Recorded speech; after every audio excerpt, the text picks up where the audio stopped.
Hello, everybody. Dr. Rick Wallace dropping in on you. I know that it has been a while since I've gone on a live stream on this channel, and it was by design. There's a lot of things that I'm trying to get in order and perspective with my recent health concerns, how I'm going to manage my day, how I'm going to prioritize the work I do, how I'm going to continue to be effective in disseminating the things that I discover and that I am aware of for the purpose of empowerment.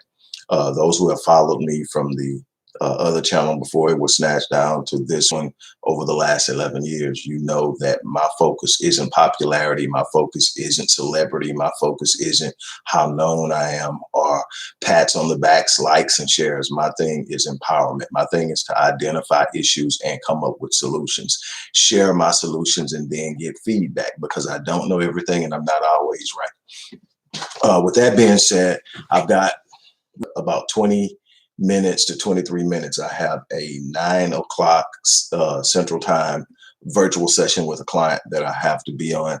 But I wanted to talk about a couple of things that are becoming prevalent with the reporting of what's going on with the COVID-19 coronavirus pandemic that's taking place. And I want to sort of provide some insight and give you what I've been able to discover. While everybody's been talking and throwing out things and suggesting things, I've been reading, researching, digging, and using what I've known about the past in this country and geopolitics on a global scale, as well as what I know and have learned about the virus. Also, I'm going to talk briefly about 5G.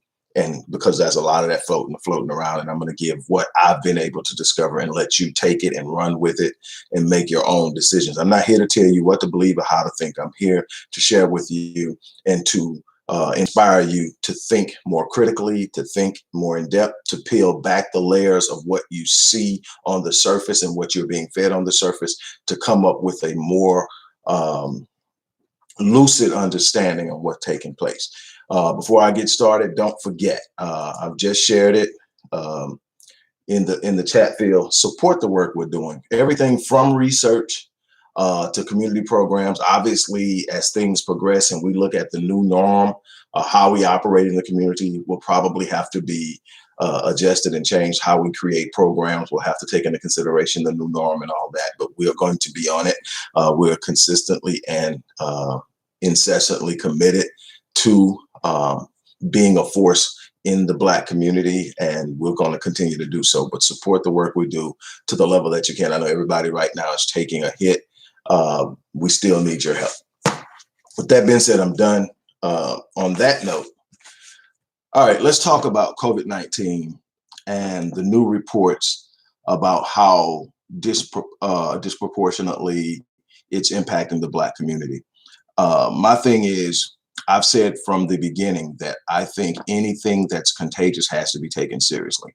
I have stated that while my position on the entire pandemic is not to panic, not to become frenetic and unglued, because it impacts your ability to make good decisions. It just simply does. Physiologically, your brain, when you're in a state of panic or fear, is in the fight or flight mode, meaning that the prefrontal cortex or the executive functioning part of the brain isn't operable. It literally shuts down and you go into an instinctive mode where good decisions are rarely made. And so panicking is not a state in which you engage things on a high level. Hello, Tara, how are you doing? So from that perspective, my position has always been we cannot approach this from a state of panic. But fear mongering has been a big part of the way the media has covered this, with the purpose of producing fear. There have been more prolific issues on a contagion level in the last 15 years by numbers. But the way it was covered and the prolific and dominant force of social media wasn't what it is today. So everything is being shared at real time. Everybody's jumping on something as soon as they hear it and sharing it. A lot of people are sharing something that somebody shared with them that they didn't vet, and there's this belief that if it's on the internet, it's true. And nobody's vetting, nobody's researching, nobody's asking questions. And anybody that does ask questions is immediately being labeled a conspiracy theorist. And you would think that the way people attack conspiracy theorists, that this country doesn't have a long list of conspiracies. Conspiracy theories, conspiracy theorists were actually birthed out of a list of conspiracies. If there hadn't been conspiracies, that would not be theorists, because there will be nothing from them to base their suppositions on. You would swear that we didn't have the Tuskegee experiment from 1932 to 1972. And we can go on and on. You would swear that there wasn't a whistleblower just 7 years ago at the CDC, Centers for Disease Control and Prevention, that pointed out that there were those in high-ranking levels that knew certain vaccines increased the risk of young Black males developing autism. And I can go on and on and on about things we know. The big pharma conspiracy, which is so unknown by those who do the research and understand how things are done. And they're playing a role in what's going on now, as a matter of fact. But I'm not here to push theories. I'm here to challenge thinking. Here's my thing. There's this big notion. If you remember when this first started, the initial belief was it must not have an impact on Blacks. Why? First of all, there wasn't anybody that was, showing there wasn't any media coverage showing Black people contracting the virus or dying from the virus. Second of all, the continent of Africa is the least impacted in the world right now. I think there's a total on the entire continent, 50-something countries, a total of 23 deaths. And there's a lot of research and things that you have to understand that plays into that. It's not a simple equation, and it's something you have to understand that I'm not going to get into now. But still, there's these numbers. However, when Black people start saying, "Well, it don't impact us," I think Black people start doing some things that made it impact them. Not taking it seriously, going out in large droves. A big part of the numbers are coming from what's going on in New Orleans, where they made a decision to follow through on Mardi Gras. And yes, Mardi Gras had a wide span of diverse people who attended the event. And so why is it impacting Blacks? Well, you have to think first and foremost that Blacks are going to be the most underserved community, so they're going to lack health. We know that this virus attacks people who have existing conditions, especially heart disease, diabetes, asthma, and any other autoimmune deficiencies or conditions like lupus, which is big in the Black community. And the underserved and impoverished are not going to have the same dietary standards and capacity or access to good foods as those with money. So you're going to have natural diabetes, which is huge in the Black community. So in other words, you got a lot of Black people who attended this event, this one event that put people in close proximity with one another who were being exposed to a disease that attacks the very things they already suffer from. So that's one thing. The other thing is you got to be careful on the top side of this to watch what's being reported and why. Here's my concern. There's all of these things that are talking about it's impacting Blacks more than any other community. And there can be a number of things that explain that outside of the coronavirus has a focus on Black people. No, Black people are less healthy. They have less access to medical attention because most don't have medical insurance. Second of all, Black people are handled differently within the medical industry, within healthcare. We know that that's why Black women are more likely to die from childbirth, because simply we are not treated equally within the healthcare system. So you got a lot of stories where people are going in with symptoms and being sent home to self-quarantine with their family members. They're not being tested for 2 or 3 visits because, quote unquote, there aren't enough tests. So but there are certain people in certain communities that are being tested by just driving up. So obviously that's going to put Black people at more risk. It isn't simply the virus is more vicious towards Black people. It's that Black people are more vulnerable based off of a lot of socioeconomic constructs that existed long before the virus ever came. The virus isn't actually wreaking the havoc that people think it is. It's exposing inadequacies within our infrastructure that have already existed. it's not wreaking havoc on hospital systems. It's exposing that they're inadequate. They have always been inadequate. And now when it's time to actually stand up and meet the charge, it can't. So we blame it on COVID. No, it was always that way. We were never ready for this. And because we were never ready for this, and it was inevitable, you're going to have periods in which contagions get loose on this planet. It's one of the ways the planet purges and cleanses itself. It's simply, this is natural. Now, there are those who believe that it's man-made. I'm not even getting into that right now. There's a lot of research out there. Do that research, come up with your own conclusions. The point I want to make, it doesn't matter where it comes from now. What matters is how we deal with it. What are we doing? My family is on number one is we've been on, especially since my heart attack, we've been on heart healthy diet, but we've never really eaten that bad. My issues have been more with sedentary lifestyle. I spent so much freaking time in front of this computer, coming up with research, writing books, writing papers, doing videos. And I've given way too much priority to that. And that's part of, matter of fact, I just finished my workout. That changes. So the workout was kind of like, okay, when I find a break in the day, I'm going to go to the gym. Well, now it's I wake up, I do my meditation and I work out, and then I get started. And so that's a different focus. But what we have to do here, we are steaming, and we're using everything from essential oils when we steam to orange hulls, lemon hulls, lime hulls, onions to open up. And first of all, there are two things that we have learned, and until we learn something different, that can help prevent contracting it. And that is heat kills the virus, and moisture within the esophagus and the nasal passages and sinus canal stops it. It makes it difficult for it to infiltrate and get off into the lungs. So it'll be pushed into the stomach, where stomach acid will also kill it. But you got to understand that I think that the heat from the steam will kill anything on the surface.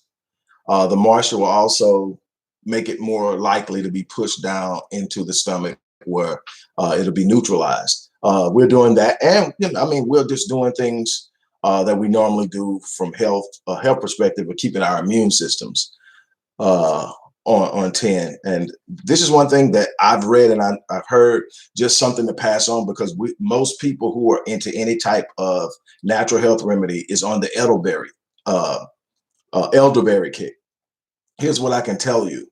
Elderberry is big on strengthening the immune system. The problem is it's an inflammatory response that increases and improves the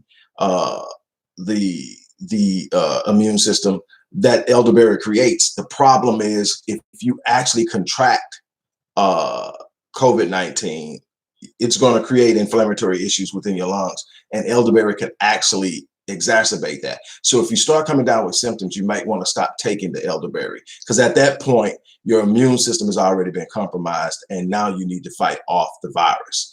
Just something that my research has uncovered. You can look a lot more into it. There's probably a lot of you on here that knows way more about it than me. If you want to comment on it and share on it.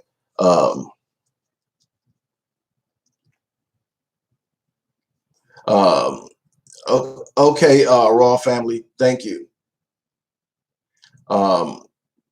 And I'll reach out to you ASAP. Thanks. How much time? Woo, time is flying. Okay, so what we have to look at, my concern with the whole Black people are being impacted at such a greater number thing is this: there have been no numbers, and I know for a fact I've been looking for racial numbers from day one. There haven't been any reports. All of a sudden now that they want this vaccine tested. First, they tried to push the thing in Africa. I'm like, okay, why would you want to test it in an environment where the virus is least prolific? You're talking about a total of 23 deaths on the entire continent, but that's where you want to test it at. Okay, so then they start pushing it again. Now the test ground for the new vaccine is in Detroit, another highly populated Black populated area. And the way that they're going to push it to make Black people acceptable is the fact that Black people are the ones dying. Right now, still, what I can tell you just off of what I've been able to gather is still the number one racial group or ethnic group that's being impacted by this are Europeans globally. Now, that obviously because of New Orleans and certain places like Detroit, what we're looking at. We still don't have the actual numbers. They're not out there. So this is still like somebody projecting based off of what they're hearing, what people are saying, and people are reporting things, and then we're not helping. And another thing I just got to say that's kind of off kilt, but still here. Look, check this out. All you people that are attention whoring, that all of a sudden are coming up with the disease, and then I'm seeing your ass on video out in the stores. Either you lying about you have it, or you being extremely responsible and you should be staying your ass at home, or you be somewhere getting medical attention. But all of a sudden, everybody's popping up with the videos. Oh, we got it, and it's so bad. Then I see you on the damn video the next day, and you're out in the store. Kill the BS. Either you're actually sick with this shit, and you need to be somewhere trying to make sure you get through the entire process of healing from it, or you're sitting up trying to gain attention, and you're adding to a panic and chaos reality that's not serving our people. Cut it out. But so that's one thing we have to look at. All right, real quickly, because I got to hurry this up. The connection that's being made between 5G. All right, here's what I can tell you. I've actually been studying cellular generational technology since 2G moved to 3G. And despite all the BS you're going to hear, all 5G means is the 5th generation of cellular technology. And these generations are distinguished by incompatibility. The moment that you move into a technological advancement in which that advancement is not compatible with the previous version, it's a new generation. And now it's not the 5G, the 5th generation of problem. It's the radio waves that people are concerned about. Now, here's what I found in the research that I've done for years before there was a 5G, I was doing this. So when 5G popped up, I was a little bit ahead of trying to understand it. And here's what I can tell you. All of the radio waves that are being used are what's called non-ionizing radio waves, meaning that the radio active mechanisms within the radioactivity isn't at a high enough level where it can actually ionize molecules and atoms, which means literally changing the way things make up, causing cancer and a bunch of other things that comes along with high level radioactivity. Like within an X-ray. An X-ray is highly radioactive, but it happens very quickly, and it's not enough exposure over time for it to actually cause damage. That's why the person who does it all the time is hiding in the other freaking room when they take your X-rays, because they do it all day. And if they were actually exposed to what you're exposed to, it could be a problem. But being in the sun is actually more ionizing than the radio waves that come in. Here's what the problem is. In the research that's available now for 5G technology, and we haven't completely moved into it, even though everybody's advertising the new devices and that we're 5G and that some Wi-Fi systems have certain levels of what they're calling 5G. The 5G technology with the radio waves that everybody's questioning is still in the process of being done. They're putting up towers now. And, I had one person actually say that it doesn't require new towers, that you can upgrade. No, actually, the type of radio waves that are moving with this faster speed and less latency, the speeds of download are going to increase drastically. I mean, super fast. Like, and then that entire 2-hour movie is going to be downloaded in less than a minute. That type of speed. And then latency. Latency is that drag that you get when you're watching this stream. Like when you hear me say something, I actually said it maybe a second and a half, 2 seconds before you hear it. That latency will be gone. And what that's going to do is actually allow for greater accuracy and safety in self-driving vehicles and so many other things that are going to be automated, because everything is done through satellite and the vehicle is driving based off of satellite guidance. Well, that's going to be real time now. So when someone cuts this vehicle off, it's going to respond the way a human will respond, instinctively, immediately. And that's going to be a part of that. The problem is the wave bursts that are being used are very short and they don't travel very far. So what they're going to have to do is they're going to have to install more towers, and the towers are going to have to be closer to the ground. And they're going to be closer to each other because it doesn't travel. It doesn't travel through objects well, like 4G, LTE, 3G goes through walls. You put one modem in your house and it'll cover your whole house upstairs and downstairs. That's the problem with the new 5G, is that it won't travel through drywall well, it doesn't travel through tent well, it doesn't travel through windows well, so you have to have more. My problem with all the data that's out there is that it is bias funded. In other words, the research is either funded by those who claim that 5G is dangerous and those who are claiming that it's not. There's not a wealth of empirical and pragmatic data that comes from an independent study where there's no horse in the game. We just want the truth. And so you got to look at both sides and try to come up with the understanding. Right now, I can tell you this, whether 5G is going to be a problem 15 to 20 years down the line, I'm almost certain some things are going to pop up because you're going to need some long-term case studies to really truly put a finger on what it will do and what it won't do long-term.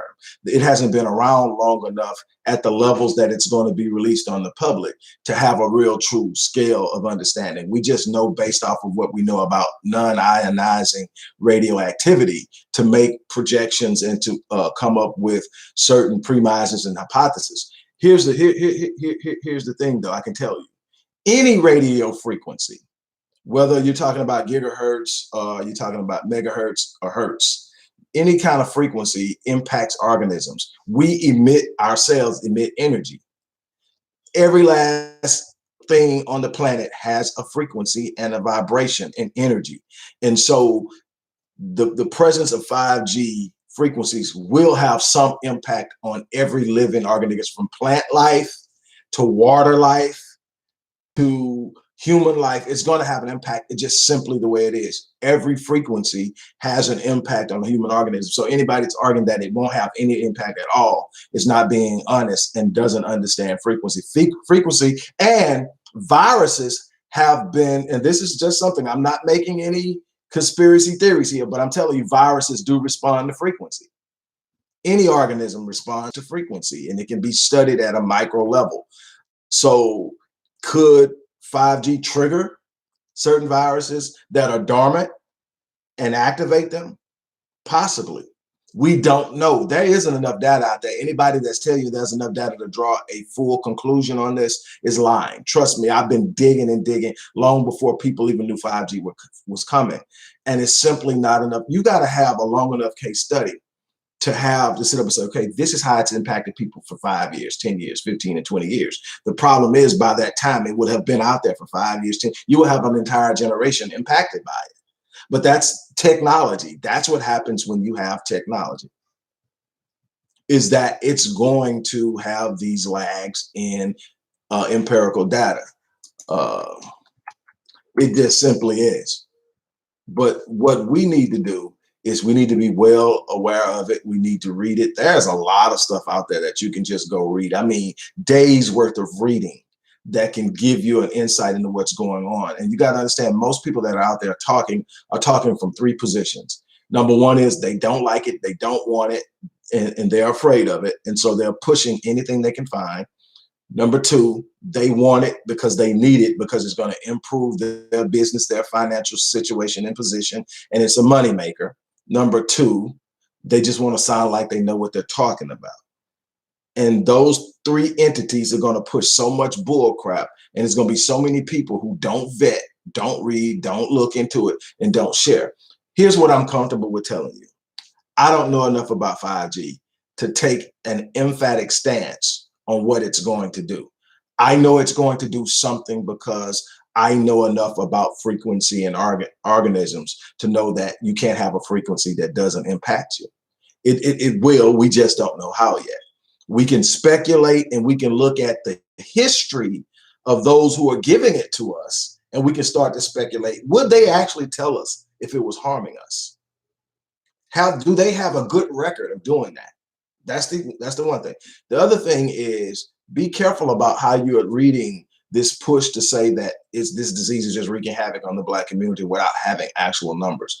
I'm not saying that it's not. I know in certain places it absolutely is, but it's not because of the virus. It's because of the way we've taken care of ourselves long before the virus showed up, the way that we're handled and treated within the medical system and the healthcare system. And also, it's more likely to be spread in highly populated areas where people in close proximity. That's urban life. Most Blacks and impoverished people are living in an urban setting, meaning we are naturally closer to each other than people who have money and are just naturally more spaced out. So it's going to be a higher numbers. There are a lot of things that you have to look at that explain it. And so that is my my take on it. I've got to get off of here and get on this call. But like I said, show your love, support the work we're doing. Raw family, I'm gonna get with you as soon as I possibly can. I'm gonna hit you in the inbox on Facebook, and then you can get me the information you want to get me. And we'll take it from there. Once again, thanks everybody for stopping by. I'm going to be more consistent in getting back with you guys now that I've kind of got an idea how my schedule is going to go, at least for the time being. On that note, I'm out. You guys have a great day.